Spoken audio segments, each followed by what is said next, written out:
Rahayu, nduk, toleh, putu-putuku kabeh. Pernahkah kau merasa alam tiba-tiba berubah sebelum sesuatu yang buruk terjadi? Angin mendadak berbeda, hewan bertingkah aneh, air berubah, tubuh merinding tanpa sebab. Orang Jawa dahulu tidak selalu menganggapnya kebetulan.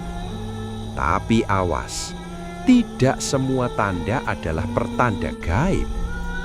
Malam ini, Semar akan membongkar mana tanda alam, mana firasat, dan mana ketakutan yang lahir dari pikiranmu sendiri. Dengarkan sampai akhir sebelum tanda berikutnya datang.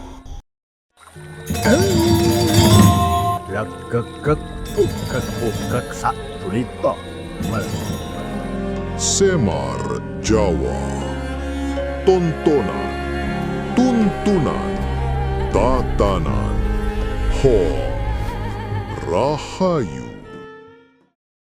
Ketika alam mulai memberi tanda, alam tidak pernah berteriak lebih dulu. Rahayu, nduk, toleh, putu-putuku kabeh, dengarkan baik-baik. Sebelum sebuah musibah datang, kadang alam tidak langsung mengirim petir sebesar gunung. Tidak selalu ada suara gamelan dari alam gaib. Tidak selalu ada burung hitam terbang 3 kali di atas genteng. Kadang tandanya jauh lebih sederhana. Angin berubah, hewan menjadi gelisah, air tiba-tiba berubah perilakunya, tanah mengeluarkan bau yang berbeda, dan yang paling sering tidak kita sadari, batin manusia sendiri mulai terasa tidak beres. Nah, disinilah ilmu Jawa kuno menjadi menarik. Orang dahulu tidak hanya melihat alam sebagai benda mati, mereka memandang manusia sebagai bagian dari jagat yang lebih besar. Jagat ageng, alam semesta, jagat alit, tubuh dan batin manusia. Kalau keduanya mulai tidak selaras, orang Jawa mengatakan ono owah-owahan, ada perubahan. Bukan berarti setiap perubahan pasti pertanda bencana. Ini penting, jangan baru mendengar burung berkicau tengah malam langsung menjual rumah. Burung juga bisa insomnia. Jangan setiap ayam berkokok sebelum subuh langsung dianggap melihat makhluk halus. Bisa jadi ayamnya memang rajin bekerja daripada manusianya. Yang diajarkan leluhur bukan ketakutan, yang diajarkan adalah kepekaan. Orang modern punya alat untuk membaca cuaca, tekanan udara, gempa, kelembaban, perubahan suhu, dan aktivitas vulkanik. Leluhur kita tidak punya satelit, tetapi mereka punya kebiasaan mengamati. Mereka melihat awan, mencium udara, mendengar suara hutan, memperhatikan perilaku binatang, mengenali perubahan air dan tanah. Dari pengamatan panjang itulah lahirlah pengetahuan tradisional. Memang tidak semuanya bisa disebut ilmu pengetahuan modern. Sebagian adalah simbol budaya, sebagian lagi adalah pengalaman turun-temurun, dan sebagian lagi mungkin merupakan cara manusia zaman dahulu membaca pola alam dengan keterbatasan teknologi yang mereka punya. Jadi, putu-putuku, ilmu Jawa bukan mengajarkan kita untuk takut kepada tanda. Ilmu Jawa mengajarkan kita untuk berhenti sebentar dan memperhatikan. Tanda pertama, batin yang mendadak tidak tenang. Ada satu tanda yang sering dilupakan, bukan dari langit, bukan dari tanah, tetapi dari dalam diri sendiri. Tiba-tiba, seseorang merasa gelisah tanpa alasan yang jelas. Tidurnya tidak nyenyak, pikirannya berputar, mudah marah, sulit berkonsentrasi. Tubuh seperti terus berada dalam keadaan siaga. Dalam bahasa Jawa, orang dahulu mengenal konsep rasa. Rasa bukan sekedar perasaan. Rasa adalah kemampuan menangkap keadaan dengan kepekaan batin. Tetapi jangan buru-buru menyebut setiap kecemasan sebagai firasat gaib. Ilmu modern justru memberi penjelasan yang menarik. Otak manusia terus membaca lingkungan. Suara kecil, perubahan cahaya, bau, pola perilaku orang di sekitar, tekanan pekerjaan, kurang tidur, bahkan perubahan kecil dalam lingkungan yang tidak kita sadari secara sadar. Semua itu bisa diproses oleh sistem saraf. Akibatnya, tubuh bisa memberikan sinyal lebih dahulu daripada pikiran sadar.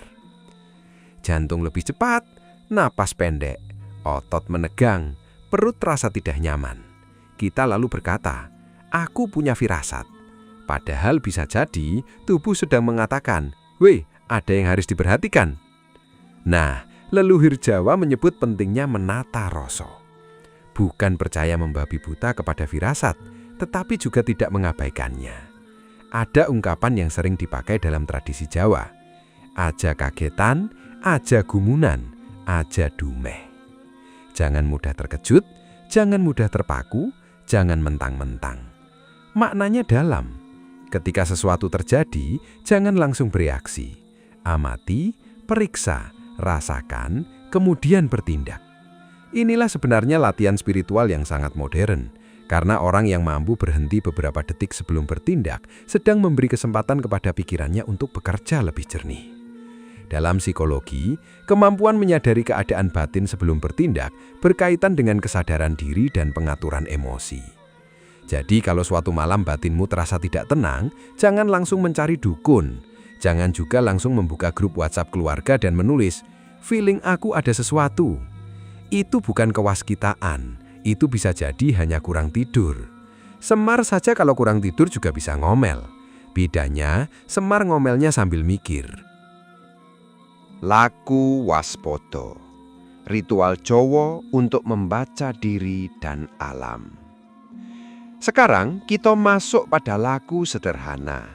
Tidak perlu kemenyan mahal, tidak perlu benda keramat, tidak perlu ritual yang membuat tetangga mengira rumahmu sedang syuting film horor. Laku pertama disebut secara sederhana sebagai meneng, diam. Pilih waktu malam atau pagi ketika keadaan tenang. Duduk dengan posisi nyaman, punggung tegak tetapi jangan seperti prajurit sedang apel. Pejamkan mata, tarik nafas perlahan melalui hidung. Rasakan udara masuk, kemudian keluarkan perlahan. Lakukan selama 5-10 menit. Jangan mengejar pengalaman mistis, jangan berharap melihat cahaya, jangan menunggu suara gaib. Tugasmu hanya mengamati. Apa yang terjadi pada tubuh? Apakah nafas cepat? Apakah dada berat? Apakah pikiran berisik? Apakah ada ketegangan di rahang, bahu, atau perut? Setelah itu, buka mata. Amati lingkungan. Dengarkan suara angin. Perhatikan keadaan air. Perhatikan hewan di sekitar rumah jika memang ada. Cium perubahan udara. Kemudian catat. Hari ini bagaimana? Besok bagaimana? Lakukan berulang. Disinilah laku tradisional bertemu dengan pendekatan modern. Pengamatan yang dilakukan berkali-kali dapat membantu manusia mengenali pola. Otak kita memang sangat pandai mencari pola, tetapi otak juga bisa salah. Karena itu catatan menjadi penting. Jangan hanya mengandalkan ingatan. Kalau hari ini ayam berkokok tengah malam, lalu besok hujan, jangan langsung menyimpulkan ayam itu cenayang. Catat lagi. Apakah kejadian serupa berulang? Apakah ada penjelasan lingkungan? Apakah perubahan cuaca memang terjadi? Dengan begitu, spiritualitas tidak berubah menjadi ketakutan. Kita tetap menghormati warisan leluhur, tetapi tidak kehilangan akal sehat. Putu-putuku, tanda alam yang paling berharga bukanlah tanda yang membuatmu takut. Tanda yang paling berharga adalah tanda yang membuatmu lebih sadar. Karena sebelum membaca rahasia langit, manusia harus belajar membaca dirinya sendiri.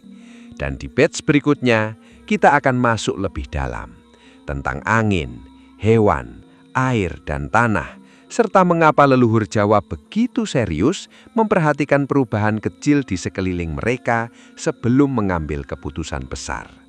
Sebab kadang musibah tidak datang tiba-tiba. Kadang kita hanya terlalu sibuk untuk mendengar peringatannya. Ketika hewan, angin, air, dan tanah berubah, hewan yang gelisah, firasat, atau alarm alam. Nduk, tole, putu-putuku kabeh. Sekarang kita masuk ke bagian yang sering membuat bulu kudut berdiri. Hewan. Dalam cerita-cerita Jawa kuno, perubahan perilaku hewan sering dianggap sebagai tanda sebelum datangnya sesuatu. Burung tiba-tiba berpindah. Ayam menjadi gelisah. Anjing menggonggong ke arah tertentu. Semut berpindah tempat. Ikan naik ke permukaan. Dan manusia langsung berkata, "Wah, iki mesti ono opo-opo. Ini mesti ada sesuatu." Pelan-pelan. Jangan semua dijadikan urusan alam gaib.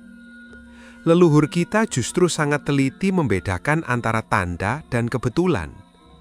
Hewan mempunyai kemampuan sensorik yang berbeda dari manusia. Anjing dapat mencium bau yang tidak mampu kita kenali. Burung sangat peka terhadap perubahan lingkungan. Banyak hewan dapat merasakan getaran atau perubahan tekanan lingkungan yang tidak kita sadari. Karena itu, ketika perilaku hewan berubah serempak, hal pertama yang perlu dilakukan bukan panik. Perhatikan lingkungannya. Apakah suhu berubah? Apakah udara berubah? Apakah ada suara yang tidak biasa? Apakah sumber makanan terganggu? Apakah air berubah? Atau ada aktivitas manusia yang membuat mereka berpindah? Atau memang ada perubahan alam? Ini yang menarik. Dalam tradisi Jawa, kemampuan memperhatikan tanda seperti ini berhubungan dengan konsep titen. Titen berarti mengamati pola dari pengalaman, bukan sekedar percaya. Misalnya seorang petani selama puluhan tahun melihat pola tertentu. Ketika angin berubah, kelembapan meningkat, serangga tertentu muncul, dan awan memiliki bentuk tertentu, ia tahu cuaca mungkin berubah. Ia tidak membutuhkan aplikasi. Tubuh dan pengalaman dia menjadi semacam kalender alam. Tetapi ada satu masalah. Manusia modern sering kehilangan kemampuan titen karena hidup terlalu jauh dari lingkungan. Kita tahu harga saham, tahu skor pertandingan, tahu siapa yang sedang viral, tetapi tidak tahu kapan terakhir kali melihat bentuk awan. Ironis bukan? Kita punya ribuan informasi, tetapi kadang tidak tahu apakah air sumur kita berubah bau. Padahal, ilmu kewaspadaan dimulai dari hal sederhana. Perhatikan, bandingkan, catat, jangan langsung menyimpulkan. Angin, air, dan tanah. Bahasa alam yang sering diabaikan. Orang Jawa mempunyai hubungan yang sangat dekat dengan alam. Sawah bukan hanya tempat menanam padi. Sungai bukan sekedar saluran air. Gunung bukan hanya pemandangan untuk foto profil. Semua dianggap bagian dari kehidupan. Dalam tradisi lama, perubahan alam diperhatikan melalui apa yang bisa dirasakan langsung. Angin, air, tanah, bau, suhu, suara. Sekarang kita ambil contoh air. Air sungai tiba-tiba berubah warna. Baunya berubah. Permukaan naik tidak seperti biasanya. Arus berubah. Orang dahulu mungkin menyebutnya sebagai tanda alam. Ilmu modern akan bertanya, apa penyebab perubahan itu? Apakah hujan deras, sedimentasi, pencemaran, perubahan aliran, kerusakan lingkungan? Nah, dua pendekatan ini sebenarnya tidak harus bermusuhan. Tradisi memberi perhatian, ilmu modern memberi metode untuk memeriksa. Begitu juga dengan tanah. Retakan baru di tanah. Pohon tiba-tiba miring, muncul rembesan air di tempat yang tidak biasa. Batu-batu kecil bergerak, suara gemuruh dari bawah tanah. Ini bukan alasan untuk menunggu makhluk gaib keluar dari bawah meja. Ini alasan untuk meningkatkan kewaspadaan dan, jika relevan, mengikuti informasi resmi dari pihak berwenang. Karena spiritualitas yang sehat tidak menyuruh manusia menolak fakta. Spiritualitas mengajarkan manusia untuk lebih sadar terhadap kehidupan. Ada satu ungkapan Jawa yang sangat terkenal, memayu hayuning bawana. Secara sederhana berarti ikut menjaga keselamatan, keindahan, dan keseimbangan dunia. Maknanya bukan cuma urusan ritual. Kalau sungai kotor lalu kita membuang sampah lagi sambil membaca doa 7 kali, itu bukan menjaga keseimbangan. Itu namanya membuat masalah sambil berharap alam punya tombol reset. Memayu hayuning bawana berarti manusia ikut bertanggung jawab terhadap lingkungan. Karena ketika manusia merusak alam, alam tidak perlu marah secara mistis, hukum sebab akibat sudah cukup. Hutan ditebang berlebihan, tanah kehilangan kemampuan menyerap air, hujan deras turun, banjir datang. Kemudian manusia berkata, ini sudah kehendak alam. Padahal sebelumnya manusianya ikut membantu. Begitulah satirnya kehidupan. Kadang yang kita sebut tanda alam sebenarnya adalah tagihan dari perilaku kita sendiri. Ritual titen, membaca alam tanpa menjadi budak ketakutan. Sekarang kita praktekkan satu laku yang bisa dilakukan siapa saja. Aku menyebutnya laku titen 4 penjuru. Tidak perlu benda khusus, tidak perlu sesaji. Yang diperlukan hanya tubuh yang tenang, mata yang terbuka, dan pikiran yang tidak terburu-buru. Lakukan pada pagi hari. Berdirilah di halaman atau tempat yang aman. Hadapkan tubuh ke 4 arah. Timur, selatan, barat, utara. Di setiap arah berhenti sekitar 1 menit. Bukan untuk memanggil siapapun, bukan untuk membuka portal. Kita hanya mengamati. Pertama, angin. Dari mana arahnya? Apakah lembut atau kuat? Apakah berubah-ubah? Kedua, suara. Apa yang terdengar? Burung, kendaraan, air, pohon?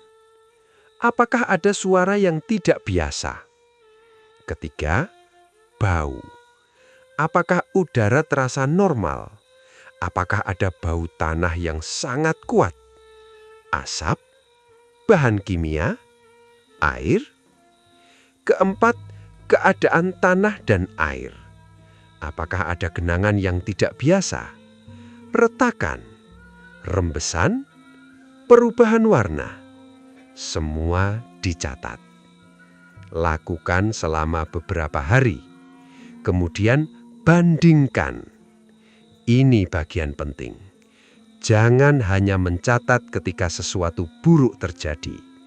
Catat juga ketika tidak terjadi apa-apa. Kenapa?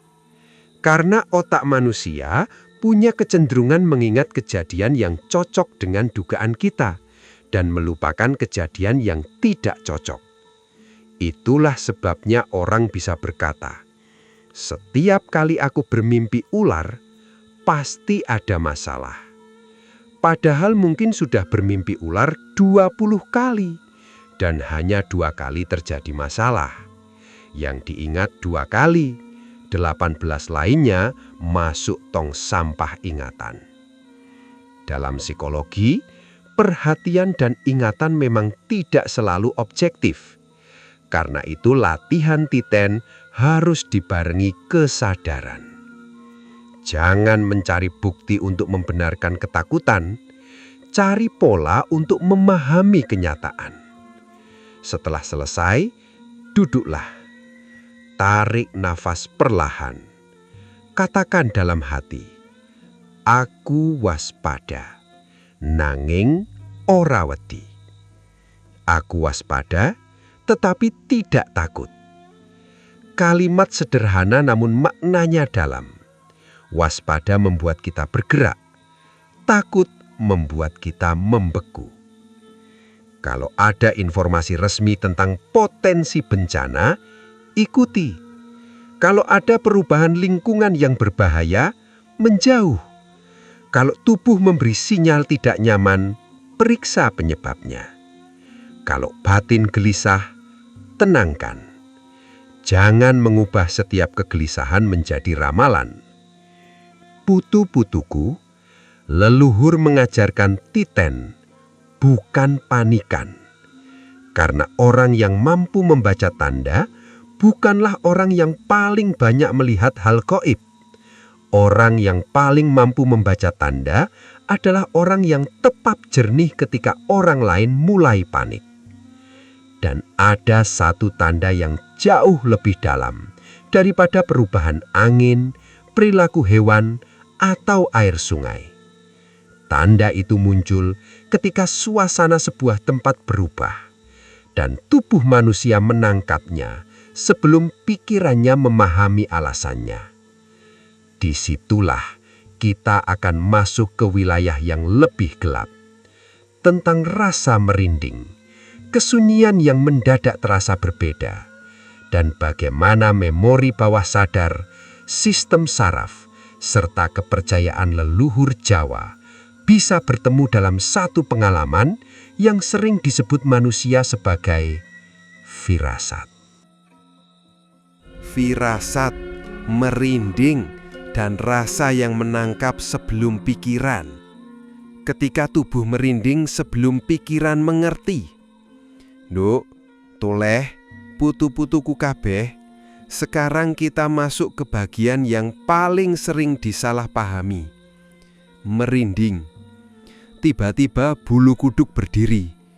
Padahal tidak dingin, tidak ada angin, tidak ada siapa-siapa. Lalu pikiran langsung berkata, "Waduh, ana sing teko, ada yang datang." Belum tentu. Semar tidak mau kalian hidup seperti satwam alam gaib yang setiap 5 menit menoleh ke belakang. Merinding adalah respons tubuh.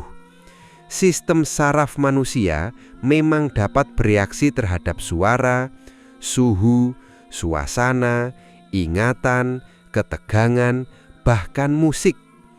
Kadang otak menangkap sesuatu lebih cepat daripada kesadaran kita. Misalnya, kita berjalan di tempat gelap. Kita mendengar suara ranting patah. Sebelum sempat berpikir, tubuh sudah tegang, jantung meningkat, nafas berubah, mata mencari sumber suara. Itu mekanisme kewaspadaan. Dalam ilmu modern, tubuh mempunyai sistem yang membantu mendeteksi potensi ancaman. Dalam bahasa sederhana, tubuh berkata, "Siap-siap." Leluhur Jawa memiliki bahasa yang berbeda. Mereka mengenal rasa sebagai kemampuan menangkap keadaan. Maka jangan buru-buru dipertentangkan. Bahasa spiritual dan bahasa psikologi kadang hanya memakai kamus berbeda untuk membicarakan pengalaman manusia. Tetapi ada batas penting. Rasa bukan bukti bahwa musibah pasti datang. Firasat bukan kalender bencana. Kalau setiap kali merinding berarti ada malapetaka, maka orang yang menonton film horor di bioskop akan mengalami kiamat setiap malam. Karena itu, gunakan rasa sebagai sinyal untuk berhenti dan memperhatikan, bukan sebagai vonis. Kalau tubuh tiba-tiba tidak nyaman ketika berada di suatu tempat, periksa. Apakah udara pengap? Ada bau gas, ada suara aneh. Apakah tempat itu terlalu gelap? Apakah tubuh sedang lelah? Apakah ada pengalaman buruk yang membuat otak mengasosiasikan tempat tersebut dengan bahaya? Ini penting. Memori bawah sadar dapat mempengaruhi respons tubuh tanpa kita sadari. Kita mungkin tidak ingat kejadian secara jelas, tetapi tubuh bisa mengenali pola. Itulah sebabnya seseorang kadang merasa tidak nyaman di sebuah tempat, lalu baru beberapa saat kemudian sadar, "Oh, tempat ini mirip dengan tempat ketika dulu aku mengalami sesuatu." Tubuh mengingat dengan caranya sendiri. Kisah leluhur, titen bukan tebak-tebakan. Dalam kehidupan masyarakat Jawa dahulu, orang yang tinggal dekat hutan, sungai, gunung, atau sawah harus memiliki kemampuan membaca lingkungan. Bayangkan, hidup tanpa perakiraan cuaca digital. Tidak ada notifikasi, besok pukul 3 sore hujan deras. Tidak ada peta satelit, tidak ada aplikasi peringatan dini. Maka manusia mengandalkan pengamatan. Petani melihat awan, nelayan membaca angin, orang desa memperhatikan air, juru kunci gunung memperhatikan perubahan lingkungan, masyarakat pesisir memperhatikan laut. Pengamatan semacam ini kemudian bercampur dengan simbol, cerita, kepercayaan, dan tradisi. Itulah sebabnya dalam budaya Jawa terdapat banyak cerita tentang tanda. Ada suara tertentu, ada perubahan perilaku hewan, ada mimpi, ada suasana tempat. Tetapi kita harus hati-hati. Tidak semua cerita tersebut merupakan catatan sejarah yang dapat dibuktikan secara ilmiah. Sebagian adalah warisan lisan, sebagian sastra, sebagian simbol budaya, dan sebagian adalah pengalaman personal. Namun justru disitulah kita bisa mengambil intinya, bukan untuk percaya secara membabi buta, melainkan untuk belajar menjadi manusia yang peka. Ada pitutur Jawa, Suro Diro Jayaningrat lebur dening pangastuti. Kekuatan, keberanian, dan segala kesombongan dunia pada akhirnya dapat diluluhkan oleh kebajikan dan kasih. Kalimat ini sering dipahami sebagai ajaran tentang kekuatan batin. Relevansinya sekarang sangat jelas. Ketika menghadapi potensi musibah, kepanikan bukan kekuatan, keberanian bukan berarti nekat, dan spiritualitas bukan berarti menolak fakta. Kekuatan sejati adalah mampu menjaga pikiran tetap jernih. Kalau ada gempa, berlindung dengan benar. Kalau ada banjir, menuju tempat aman. Kalau gunung menunjukkan aktivitas yang mengkhawatirkan, ikuti arahan resmi. Jangan malah berdiri di halaman sambil berkata, "Tenang, saya punya ilmu." Ilmu yang tidak dipakai untuk menyelamatkan nyawa hanyalah pajangan ego. Leluhur mengajarkan keberanian, tetapi keberanian tanpa kebijaksanaan hanya menghasilkan cerita duga. Lagu menata rasa sebelum membaca tanda. Sekarang lakukan lagu sederhana, namanya boleh apa saja. Aku menyebutnya lagu noto rasa, menata rasa. Duduk dengan nyaman, letakkan kedua kaki menyentuh lantai, tangan di atas paha, pejamkan mata, tarik nafas perlahan selama beberapa detik, tidak perlu memaksa panjang. Keluarkan perlahan, kemudian rasakan 3 hal. Pertama, tubuh. Apakah bahu tegang, dada berat, perut mengeras, rahang menggigit? Amati, jangan dilawan. Kedua, pikiran. Apa yang sedang dipikirkan? Apakah ada ketakutan, kekhawatiran, bayangan tentang masa depan? Jangan dipercaya begitu saja. Pikiran hanyalah pikiran. Ketiga, lingkungan. Apa yang benar-benar terjadi sekarang? Ini bagian terpenting. Bedakan antara aku merasa akan terjadi sesuatu dengan aku melihat sesuatu yang memang sedang terjadi. 2 hal itu berbeda. Misalnya kamu merasa tidak enak, itu pengalaman batin. Tetapi kalau kamu melihat air sungai naik cepat, itu fakta lingkungan. Kalau kamu mendengar suara gemuruh dan melihat benda berguncang, itu informasi nyata. Kalau kamu mencium bau gas, itu alasan untuk bertindak. Jadi, rasa harus bertemu kenyataan. Disinilah spiritualitas menjadi dewasa. Tidak semua hal harus dijelaskan secara gaib. Tidak semua hal juga harus diejek sebagai hayalan. Kita cukup berkata, "Aku belum tahu." Kalimat itu kelihatannya sederhana, tetapi sebenarnya sangat kuat. Karena manusia yang mampu berkata, "Aku belum tahu," tidak mudah diperbudak oleh ketakutannya sendiri. Setelah 10 menit, buka mata, lalu tulis 3 kolom. Yang kurasakan, yang kulihat, yang bisa kubuktikan. Contoh, yang kurasakan, tempat ini terasa tidak nyaman. Yang kulihat, angin sangat kencang dan pohon mulai bergoyang. Yang bisa kubuktikan, perakiraan cuaca menunjukkan potensi hujan lebat. Nah, sekarang rasa dan fakta bertemu. Tidak perlu berantem, tidak perlu saling menghina. Inilah cara sederhana membawa kearifan lama ke kehidupan modern.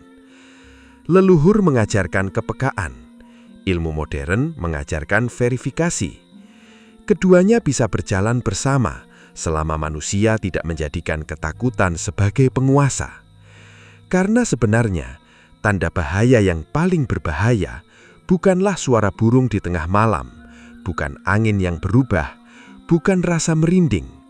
Yang paling berbahaya adalah ketika manusia melihat tanda bahaya, tetapi memilih mengabaikannya karena merasa dirinya lebih kuat daripada keadaan. Putu-putuku, alam tidak perlu marah kepada manusia. Cukup berubah sedikit, manusia yang tidak peka sudah celaka. Maka belajar membaca alam bukan untuk menjadi paranormal. Belajar membaca alam adalah belajar menjadi manusia yang hadir. Dan pada batch terakhir, kita akan menyatukan semuanya. Titen, rasa, laku batin, ilmu modern, dan satu pertanyaan penting. Kalau tanda musibah sudah terlihat, apa yang sebenarnya harus dilakukan manusia? Karena mengetahui tanda tanpa tindakan, sama saja seperti melihat api dari jauh, lalu sibuk berperdebatkan apakah apinya punya aura. Ketika tanda sudah terlihat, antara firasat, kesiapsiagaan, dan kebijaksanaan. Tanda bukan untuk ditakuti, tetapi untuk ditindak. Nduk, tole, putu-putuku kabeh. Sampailah kita pada bagian yang paling penting. Setelah manusia melihat perubahan alam, merasakan perubahan tubuh, memperhatikan perilaku hewan, membaca angin, air, tanah, dan menata rasa, lalu apa? Jawabannya sederhana. Bertindak dengan jernih. Karena tanda tidak diciptakan untuk membuat manusia sibuk ketakutan. Tanda adalah alasan untuk meningkatkan kewaspadaan. Orang Jawa mempunyai prinsip eling lan waspada. Eling berarti ingat, waspada berarti berhati-hati. Ingat bahwa manusia bukan penguasa mutlak atas alam, dan waspada bahwa keadaan bisa berubah kapan saja. Ini bukan berarti hidup harus penuh kecemasan. Justru sebaliknya, orang yang benar-benar waspada biasanya lebih tenang. Dia tidak perlu berteriak ketika melihat awan gelap. Dia memeriksa keadaan. Dia menyiapkan barang penting, dia memastikan keluarganya tahu jalur keluar, dia menyimpan nomor darurat, dia mengikuti informasi yang terpercaya. Itulah spiritualitas yang punya kaki. Bukan cuma bicara tentang langit, tetapi tahu harus berdiri di mana ketika tanah bergerak. Dalam tradisi Jawa, manusia ideal bukan hanya waskito, peka melihat keadaan, tetapi juga mampu menjaga keseimbangan diri. Ada ungkapan, aja dumeh, jangan mentang-mentang, jangan merasa paling kuat, jangan merasa paling tahu. Gunung tidak peduli jabatan, banjir tidak membaca rekening bank, Gempa tidak bertanya siapa yang punya rumah paling mahal. Alam tidak punya kartu anggota. Karena itu, ketika tanda bahaya muncul, jangan sibuk mempertahankan gengsi. Kalau ada peringatan resmi untuk mengungsi, mengungsilah. Kalau tempat itu tidak aman, tinggalkan. Kalau tubuhmu merasa tidak sehat, periksa. Kalau lingkungan berubah berbahaya, cari tempat aman. Jangan menunggu tanda ketiga, keempat, sampai tanda kelima baru percaya. Manusia kadang aneh. Ketika alarm berdiri, dia malah bertanya, ini alarm beneran atau konten? Putu-putuku, keselamatan tidak membutuhkan drama. Ritual waspada menenangkan batin sebelum mengambil keputusan. Sekarang kita lakukan laku terakhir. Bukan ritual untuk meramal musibah, bukan ritual memanggil penunggu. Ini adalah laku waspada dan noto batin. Lakukan ketika pikiran sedang kacau atau ketika kamu merasa harus mengambil keputusan penting. Duduk, diam, letakkan tangan di dada atau perut. Tarik napas perlahan, keluarkan perlahan. Kemudian katakan dalam hati, aku eling, aku ingat bahwa aku manusia. Aku waspada, aku memperhatikan keadaan. Aku ora sembrono, aku tidak bertindak gegabah. Ulangi 3 kali. Setelah itu, tanyakan 3 pertanyaan kepada dirimu. Pertama, apa yang sebenarnya sedang terjadi? Bukan apa yang kutakutkan, bukan apa yang kuduga, apa yang benar-benar terjadi. Kedua, apa yang bisa kulakukan sekarang, bukan apa yang bisa kulakukan besok, sekarang. Ketiga, siapa yang perlu kuselamatkan atau kuberitahu? Ini penting, karena kesiapsiagaan bukan hanya menyelamatkan diri, kita juga membantu orang lain tetap tenang. Dalam keadaan darurat, kepanikan dapat menyebar seperti api. Satu orang panik, orang kedua ikut panik, orang ketiga mulai berteriak, lalu semua orang berlari tanpa arah. Padahal mungkin jalan keluarnya justru berada di sebelah mereka. Karena itu, ketenangan adalah bagian dari keselamatan. Secara psikologis, latihan napas dan perhatian pada keadaan saat ini dapat membantu menurunkan respon stres dan membuat pikiran lebih terarah. Bukan berarti latihan napas bisa menghentikan gempa, jangan salah paham. Napas tidak akan menyuruh gunung, "Mas, jangan erupsi dulu." Gunung tidak punya WhatsApp. Tetapi napas yang teratur dapat membantu manusia mengendalikan reaksinya. Dan manusia yang lebih tenang cenderung mampu mengikuti prosedur keselamatan dengan lebih baik. Inilah pertemuan antara ilmu batin dan ilmu modern. Batin ditoto, fakta diperiksa, tindakan dilakukan.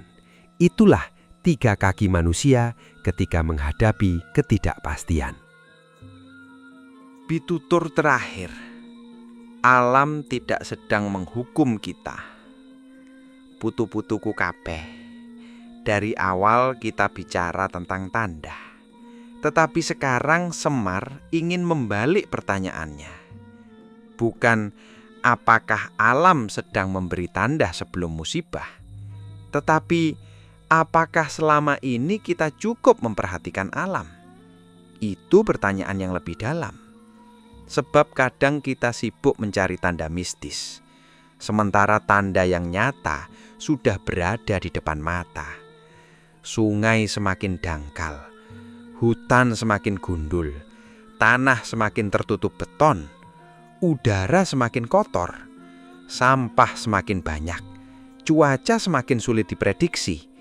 Kemudian ketika bencana datang, kita berkata, kenapa alam tega? Alam tidak sedang tega. Alam hanya menjalankan hukum sebab akibat. Dalam Sutasoma terdapat ungkapan yang sangat terkenal. Bhinneka Tunggal Ika Tanhana Dharma Mangrawa. Berbeda-beda tetapi tetap satu. Tidak ada kebenaran yang mendua. Dalam konteks kehidupan modern, kita bisa mengambil makna bahwa manusia tidak hidup sendirian. Kita terhubung, manusia dengan manusia, manusia dengan lingkungan, tubuh dengan pikiran, desa dengan sungai, hutan dengan udara di sekitarnya, gunung dengan kehidupan di sekitarnya. Ketika satu bagian rusak, bagian lain bisa terkena akibat. Itulah keseimbangan. Dan mungkin inilah makna terdalam dari membaca tanda alam. Bukan menjadi manusia yang sibuk mencari pertanda gaib, tetapi menjadi manusia yang tanggap terhadap perubahan, titen terhadap lingkungan, eling terhadap diri sendiri, waspada terhadap bahaya, dan rendah hati terhadap sesuatu yang belum kita pahami. Kalau malam ini kamu mendengar suara aneh, jangan langsung takut. Periksa dulu. Kalau tubuhmu merinding, jangan langsung menganggap ada makhluk halus. Tenangkan diri. Kalau hewan di sekitar rumah berubah perilaku, amati lingkungan. Kalau air berubah, periksa penyebabnya. Kalau tanah retak, jangan cuma difoto untuk status. Cari informasi. Kalau ada peringatan bencana, ikuti petunjuk resmi. Karena ilmu sejati bukan membuat manusia merasa sakti. Ilmu sejati membuat manusia tahu kapan harus berhenti, kapan harus bertanya, dan kapan harus menyelamatkan diri. Dan kalau ada satu hal yang ingin Semar titipkan malam ini, ingatlah ini. Jangan menunggu alam berteriak untuk mulai mendengar. Dengarkan ketika ia masih berbisik. Dengarkan angin. Dengarkan air. Dengarkan tanah. Dengarkan tubuhmu. Dan terutama, dengarkan kesadaranmu sendiri. Bukan untuk hidup dalam ketakutan, tetapi supaya hidup dengan kewaspadaan. Sekarang, pejamkan mata sebentar. Tarik nafas perlahan. Rasakan tubuhmu, rasakan kakimu menyentuh bumi, dan katakan dalam hati, aku eling marang urip, aku ingat kepada kehidupan, aku waspada marang owah-owahan, aku ora wedi marang kang durung katon, aku tidak takut kepada sesuatu yang belum terlihat. Karena keberanian bukan berarti tidak memiliki rasa takut. Keberanian adalah ketika rasa takut datang, tetapi kesadaran tetap memegang kemudi. Terjadilah ketenangan di dalam pikiran. Terjadilah kejernihan ketika menghadapi perubahan. Terjadilah kewaspadaan tanpa ketakutan. Terjadilah kekuatan untuk menjaga diri, keluarga, dan sesama. Terjadilah keselarasan antara manusia dan alam. Dan ketika hidup kembali terasa kacau, ingatlah satu pitutur sederhana. Eling, waspada, aja dumedeh. Ingat, waspada, jangan merasa paling kuat. Sebab manusia boleh pintar membaca tanda langit, tetapi kebijaksanaan dimulai ketika manusia mampu membaca dirinya sendiri. Nduk, toleh, putu-putuku kabeh, pulanglah kepada batinmu. Bukan untuk melarikan diri dari dunia, tetapi agar ketika kembali menghadapi dunia, kamu tidak mudah kehilangan arah. Hong Rahayu. Lan samar mamoring sapa sinok maya winaya wing asepi sumimpen dalang ing kalbu pambukaning warana talen saking liyep layaping aluyup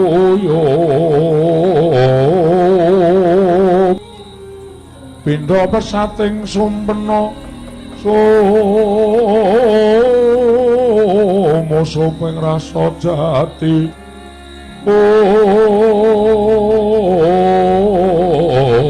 Agung